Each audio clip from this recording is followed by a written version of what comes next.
Assalamualaikum warahmatullahi wabarakatuh.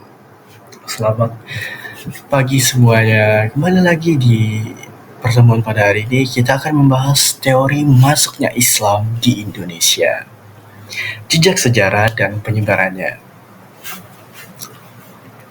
Oke, kita masuk ke materi. Yang pertama pendahuluan Islam di Nusantara. Indonesia sebagai negara kepulauan kini memegang predikat istimewa sebagai negara dengan populasi muslim terbesar di dunia. Jejak Islam telah tertanam di Nusantara sejak lama, membentuk identitas, budaya, dan sosial yang kompleks. Populasi terbesar, Indonesia dihuni oleh 87% penduduk muslim, menjadikannya pusat peradaban Islam modern dan hal ini yang menjadikan Indonesia termasuk sebagai salah satu negara muslim terbesar di dunia. Awal kedatangan Islam diperkirakan mulai masuk ke Nusantara di antara abad ke-7 hingga abad ke-13 Masehi. Beragam teori, ada beberapa teori utama yang berusaha menjelaskan kapan, dari mana, dan bagaimana Islam pertama kali tiba dan menyebar. Kita masuk ke teori yang pertama, yaitu teori Gujarat, jejak pedagang India. Asal usul dan tokoh. Teori ini mengemukakan bahwa Islam dibawa oleh para pedagang muslim dari wilayah Gujarat, India pada sekitar abad ke-13 Masehi. Tokoh pendukung utamanya adalah G.W. Jindřiwes yang kemudian dikembangkan oleh Snow Hogrund. Disebarkan oleh pedagang dari Gujarat, periode masuknya pada abad ke-13 Masehi, titik awal pelabuhan pesisir barat Sumatera. Salah satu bukti utama teori ini adalah kesamaan corak batu nisan makam Sultan Malik Al-Saleh yang wafat pada tahun 1297 Masehi di Samudra Pasai dengan batu nisan yang ditemukan di Gujarat. Teori yang kedua yaitu teori Arab atau Mekah. Jejak jemaah haji dan peziarah. Teori ini berpendapat bahwa Islam datang langsung dari Jazirah Arab, Makkah, Madinah oleh para pedagang dan peziarah sejak abad ke-7 Masehi. Jauh lebih awal dari teori Gujarat.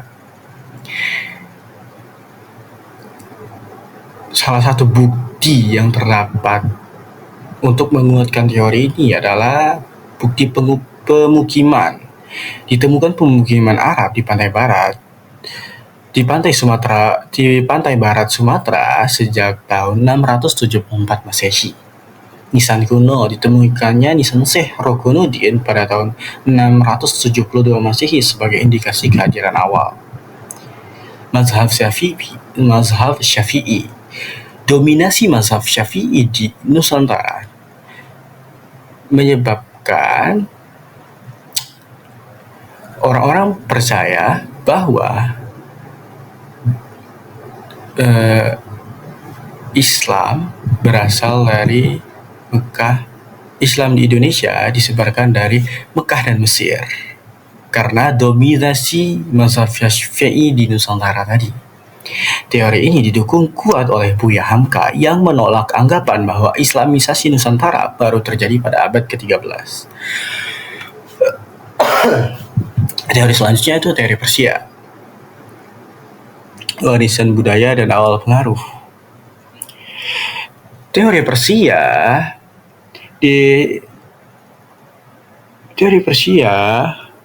diajukan oleh P.A. Hasanuddin Jazaniningrat. Fokus pada pengaruh budaya dan praktik keagamaan yang dibawa oleh pedagang dari Persia. Tradisi tabligh dari Sumatera Barat memiliki kemiripan dengan tradisi Syiah di Persia. Seni dan bahasa, adaptasi seni kaligrafi khas Persia dan beberapa istilah bahasa Persia dalam kosakata lokal. Keterbatasan kritik utama adalah Islam di Indonesia mayoritas Sunni sehingga pengaruh Syiah dinilai terbatas pada aspek ritual budaya saja. Teori selanjutnya itu teori Cina, jalur maritim dan perantau Muslim Tionghoa. Teori ini menyoroti peran komunitas Muslim Tionghoa dalam penyebaran Islam, terutama melalui jalur perdagangan maritim dan imigrasi. Peran komunitas. Para pedagang dan perantau Muslim dari Tiongkok berinteraksi dan menyebarkan ajaran di wilayah pesisir. Bukti arkeologis. Ditemukannya artefak seperti piring porselen dinasti Ming yang menghiasi masjid-masjid kuno di Jawa, Demak, Cirebon, Kudus. Jalur maritim. Penyebaran dilakukan melalui rute pelayaran Tiongkok Asia Tenggara mencakup Jawa dan Sumatera. Media penyebaran Islam di Indonesia, strategi alkulturasi damai. Proses Islamisasi di Nusantara berjalan secara bertahap dan damai, memanfaatkan berbagai jalur sosial dan budaya yang sudah ada, seperti perdagangan, politik, tasawuf, pendidikan, seni dan budaya, serta perkawinan. Bukti sejarah dan arkeologis kunci. Nisan corak Gujarat, nisan Syekh Rukunuddin, tradisi Kurtula, dan artefak Tiongkok. Bukti-bukti ini menjadi saksi bisu jalur masuknya Islam ke Indonesia mendukung beragam teori yang ada. Konflik dan kontroversi teori. Meskipun setiap teori memiliki dasar argumen dan bukti, terdapat perdebatan sengit di kalangan sejarawan mengenai teori mana yang paling dominan dalam proses Islamisasi. Contohnya seperti Gujarat versus Arab. Peradaban utama berkutat pada waktu kedatangan awal 7 Masehi dan 13 Masehi dan asal-usul langsung Arab dan perantara India. Kesimpulan, Islam di Nusantara warisan multikultural. Alih-alih memilih satu teori, pedagang modern menyimpulkan bahwa Islamisasi Indonesia adalah proses simultan dan multinasional yang menghasilkan keagamaan budaya yang kaya, jalur beragam, proses damai, akulturasi budaya, identifikasi integral.